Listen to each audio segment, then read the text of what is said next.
Welcome back to the shop. Today we're doing bathhouse sides. So we're using this cypress, and what I did was I made two clean edges. You can do that with a joiner. I did it with a table saw.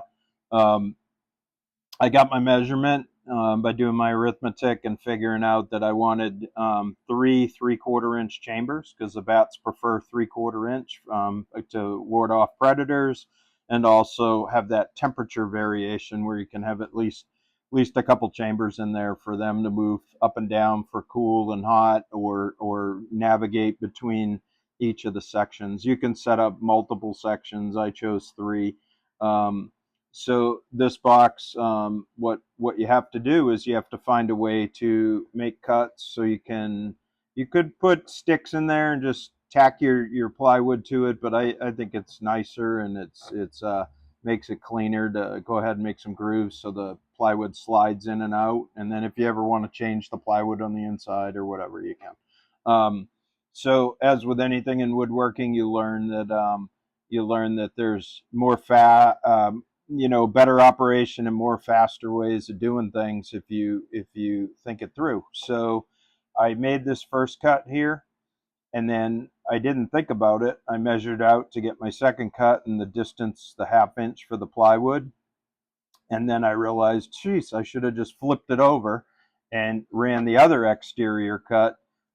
So instead of setting up the saw a couple extra times, you can just flip the wood and get you 4 cuts by going this one, then the exterior one, and then adjust your saw for that exact measurement, and then run that one, and then run this one, and that gives you your exterior perfect dimensions. I could have just run this on the router table, which I probably will do in the future for producing more of these quicker. Not everybody has a router table, so this can be done with a table saw. And if you don't have a table saw, you can do it with a skill saw. Just set up your guide on the side of the skill saw, and get it on a safe location and table, and run your cuts. And the the other the other thing that we'll need to do, and why it takes longer, you can put in a dado set, which is stacking up some blades for making different width dimensions. I choose to do it with just a single blade for kind of showing you guys. If you don't have a dado set, they're a little pricey.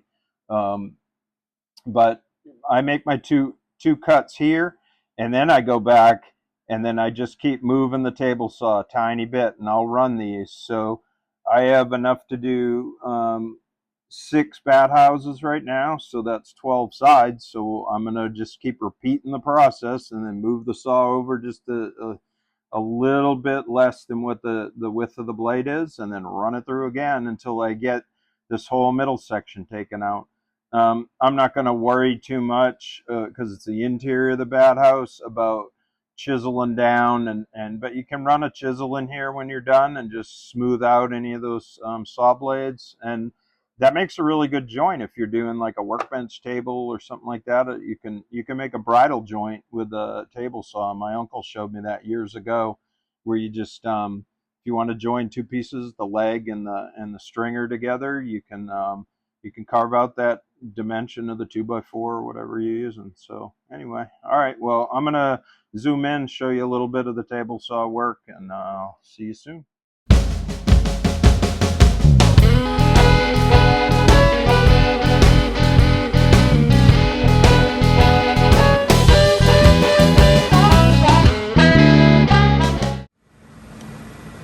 Okay, so the roof has a 20-degree angle, so chop saw, and the easiest way to do that is put your sides that are going to be your exteriors, that one needs some sanding, together, and then chop that 20-degree angle on the chop saw. So pretty straightforward, and that's how the grooves come out when you get them done and you run them through.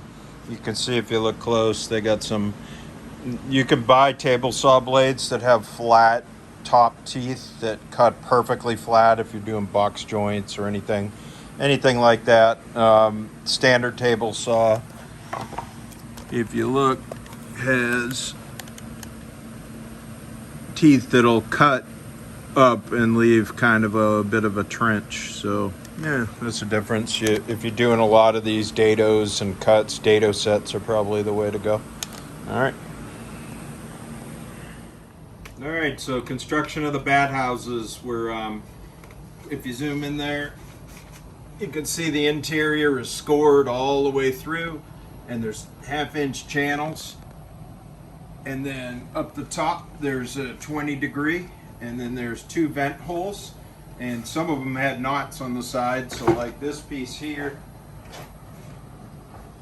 has a nice pretty vent already naturally made. Same with this one. I'll probably put a little screen in there. That's kind of snake worthy to get through. Not that they climb poles, but if they're mounted on a tree.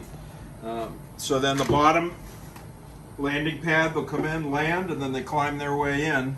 And then on the inside, there's going to be plywood inserts that slide in. They're going to be glued in, and this gives them room.